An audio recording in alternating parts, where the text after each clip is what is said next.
Good morning. I do not have the sound machine on. It is 4:52 a.m. October 27th, 2024. But any minute I will have to put it on. The mufflers come one after the next, after the next. To be literally like two, three, four that are just, in a chain down the road. And here's your siren, so let's put it back on. Now the sound machine is on. It was off for like 5 minutes and you notice it. You're like, wow.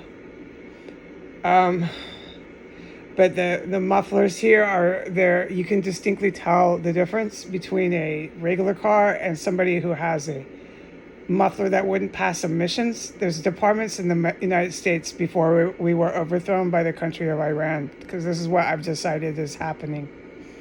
We're overthrown. It's just a matter of time before the Iranian flag is running down the street here with all these muffler cars, okay? I'm just so fucking hopeless this morning. So maybe we're not overthrown, but I'm fucking blinded by my emotions. I cannot see through them, all right? All right. So,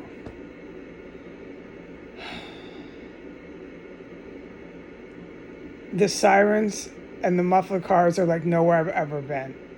They have cars that couldn't pass emissions. Emissions is a department in America that you have to get your car examined before you can go drive it.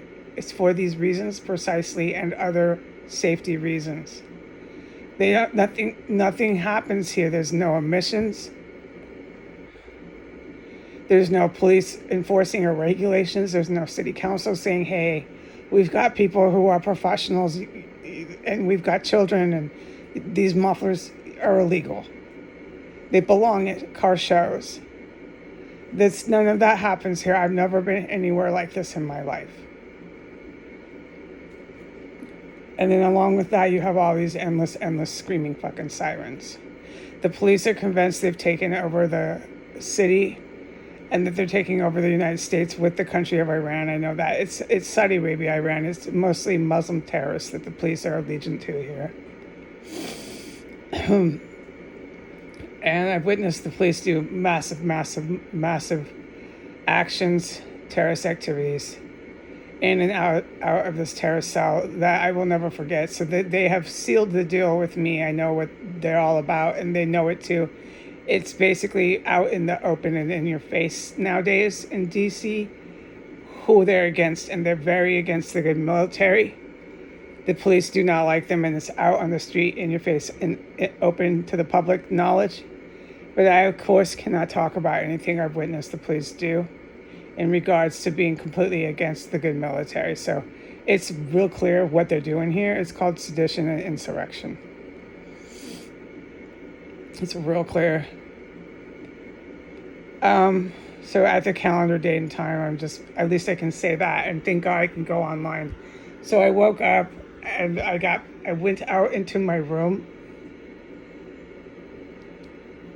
my extra room, and I felt sick as soon as I went in there, but not too sick. And as soon as I walked into that hallway, it's the moment I walked into that hallway to see if there was any running water, what was happening out here. Because last night I couldn't leave my room. It was too dangerous. I'm trapped in this room half the time I've been in this building. Just trapped in my room. So as soon as I walked out of my room, I buckled over and I was in contact with a biological agent, is what I strongly believe.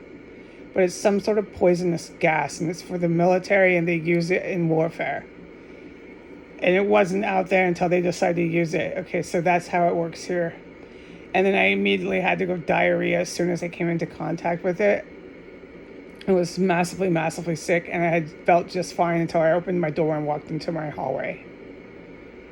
And I sat and went diarrhea for almost 5 minutes, just crippled, and I couldn't do anything except just get the poison out. I'm so fucking goddamn tired of this fucking terror cell, this fucking city, this goddamn government that protects them. So goddamn tired of these bloodthirsty fucking murderers. So I have to report to the public, and I'm so grateful. Excuse me. I'm so grateful that I can report this, because there's been 80% of the time I can't. I just have to go be exposed to all this poison and keep it silent. This code of silence. I can't do it anymore. I cannot watch this kind of atrocities and war crimes, this literal war crimes that I've been watching them do for years. And then they brought in more biological and chemical weapons than I could ever fucking believe a country would do. And they warehouse them here, and they just sit here with all their creeps, yelling, laughing, looking for girls. They use these weapons on people like it's going out of style here. And the other thing that I was aware of when I went out there into the hallway, the house was black. It was freezing cold. Within 30 seconds, I'm buckled over once I go in the hallway from a chemical or biological weapon.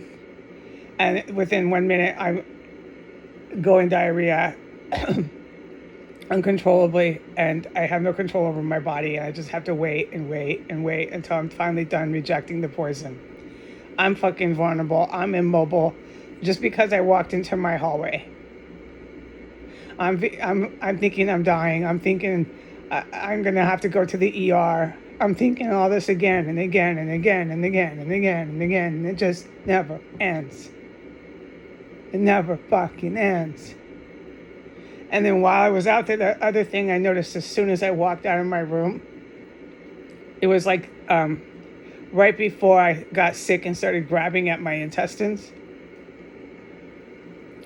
The house is filled with dead, rotting bodies. It's like recently been killed, the dead body.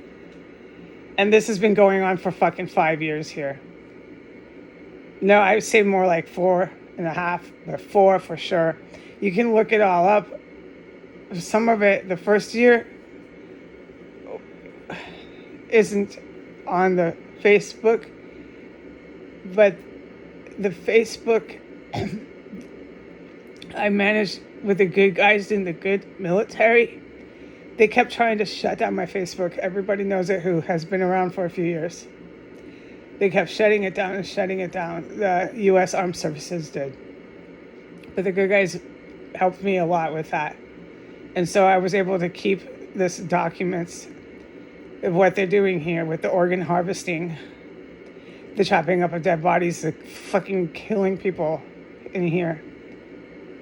They're killing people in here. I've been saying that. And mornings like this, you know they are. So, but I was able to keep it on Facebook. And so if anyone wants to go into the archives, they can find everything I ever was able to. When I was allowed and it was safe, I put it online. Okay, I know there's tons of locations, but you can weed through that. And there's a lot of written statements. And there's a lot of verbal statements and video evidence. All right, so the first thing I noticed when I went out of my bedroom door was that there was dead bodies. And then the next thing I know, I'm hunched over and I'm having to race to go diarrhea. And that was all I knew, was I had to breathe through my mouth in order to not smell dead, rotting bodies, all through the bathroom, all through the second floor hallway, all through the staircase. Just a reeking stench. You fucking cannot breathe through your nose. In order to not smell dead, rotting bodies, I had to breathe through my mouth. And while I'm hunched over uncontrollably, going diarrhea, my body is out of my control.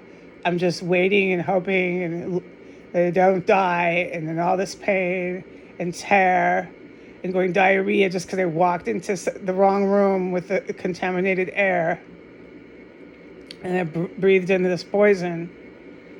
I had to breathe through my mouth the whole time while I'm going diarrhea. And this has become a regular occurrence here. Once again, if I take a bath, I have to breathe through my mouth in order not to smell dead bodies. when I'm going diarrhea, I have to breathe through my mouth. It's a regular occurrence in order not to smell dead bodies. That's how much dead bodies are always in this house. And they protect this place vigilantly. As soon as I went to call the water department, they were on it.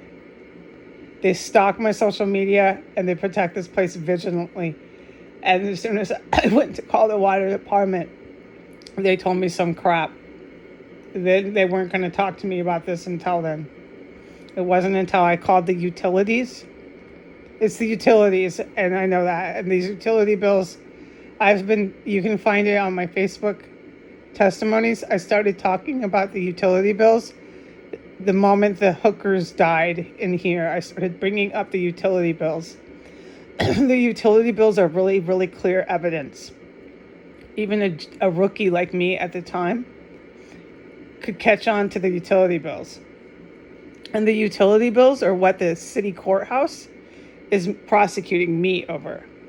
The city court is protecting this terrorist cell, and there's a court date in order for the courthouse to protect this terrorist cell and prosecute me for being in their terrorist cell. This is Washington, D.C.'s formal and official town terrorist cell. I've been saying that for years. All right. So there's dead, rotting bodies. And then I recovered from the diarrhea. And I turned the lights on. I turned the light on in the hallway. Other places in the house. I go to look to see anything where it's happening. It's just so scary, but I wanted to get out of my room and at least look. And the staircase has two. There's two dead bodies. There's one that's been rotting, and it's in decay for a while, and it reeks like a motherfucker. And there's another one that's just recently been killed, and they're definitely in the staircase. When you go up and down the stairs, it's hell on earth, okay? So that's where I believe that is coming up to the second floor and going into the bathroom and going everywhere. It's from the staircase right now. Sometimes they used to stuff it under the bathtub and in the bathroom, and I've described that. And sometimes they do it on the base of floor 2. But this time you have no trouble. It's no trouble locating and identifying where the corpses are, and they're in the staircase right now. And what they do here on S Street and what they do in 1509 S Street Northwest is they will chop up the dead bodies, organ harvest them, dissolve the human remains so there's no trace of the person. They take the teeth and the dental records away, and they remove those, and they keep the dental records for up to 2 years until they want to declare them dead in whatever state or country that they want to declare them in. And the reason why they're able to do this so free and easy is because they're protected by the United States Armed Forces to do so. The Pentagon protects this terrorist cell. Way back when Trump was in office, they believed this was their way to victory, to carry out this kind of genocide, this kind of outright war atrocities in a house was their way to take over the United States. All they accomplished was leaving the office of the presidency, Biden going in, Biden protecting it. Nothing ever was accomplished, and now everybody's running for president again. Both terrorists are presidents. They're terrorists once they protect the place that long and set it up and send their cops and send their military all the time into the terrorist cell to engage in organ harvesting and chopping up dead bodies. You're a terrorist now, okay? That's your criminal charges are that. And the last thing they really can do in reality is go run for president again, to go down the street again, to hope this house works again. Does anyone follow me? Okay, so I've got a crying cat. She's okay. She's perfectly fine. She's been in the cage like 20 minutes. But I've got a sound machine in one ear and a crying cat in another. And I can't fucking do this anymore here. Keep trying to narrate and explain and do all this anymore. I'm surrounded and literally consumed by noise. So I did my duty, okay? I just can't take this anymore, and no one fucking could. I did my duty. There's dead bodies in the staircase. They'll play with their corpses. dissolve them, take their dental records out, do all their disgusting shit, keep their identities alive, find a place for mail, find a place for the fake IDs, and then keep their identity alive, keep their bank accounts alive. They did it to the two here. Nobody who dies ever fucking dies if they come in this house. And they're protected by the goddamn police and military to do this to the end of the fucking earth. I'm gonna go. Goodbye.